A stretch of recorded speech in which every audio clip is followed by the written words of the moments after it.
پسرم و عروسم منو از خونم انداختن بیرون. 18 سالم بود که ازدواج کردم. 19 سالگی پسرمو به دنیا آوردم. همسرم هم مرد خیلی خوب و زحمت کشی بود. رفت برای کار سمت جنوب که دیگه برنگشت.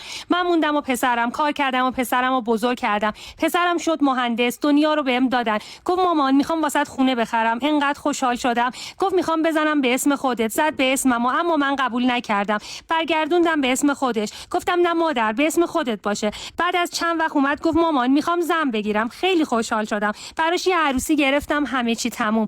بعد چند وقت صاحب نوه شدم، یه پسر خوشگل و بامزه. یه روز عروسم و پسرم و نوام اومدن خونم و گفتن میخوایم در مورد یه موضوعی باهات صحبت کنیم. گفتم بگین. گفت مامان این خونه برای تو بزرگه. ما شدیم 3 نفر. خونمون کوچیکه. این خونه رو بفروشیم. شما هم برین خونه سالمندان. گفتم باشه. این خونه رو بفروشین، منم میرم خونه سالمندان. خواهرزادم اجازه نداد و منو برد خونه خودش. الان سالهاست که با خواهرزادم دارم زندگی میکنم. از پسرم هیچ خبری ندارم. فقط از این ناراحتم که حیف این جوونیم که گذاشتم پای همچین پسری. به نظر شما باید چیکار میکردم؟ اینم داستان یکی از شماست که میخواد نظراتتون رو بخونه.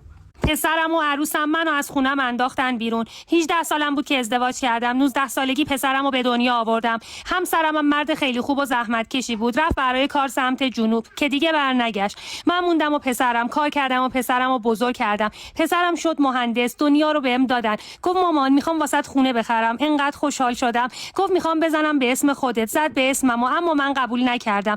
برگردوندم به اسم خودش. گفتم نه مادر، به اسم خودت باشه. بعد از چند وقت اومد گفت مامان میخوام زن بگیرم. خیلی خوشحال شدم. براش یه عروسی گرفتم، همه چی تموم.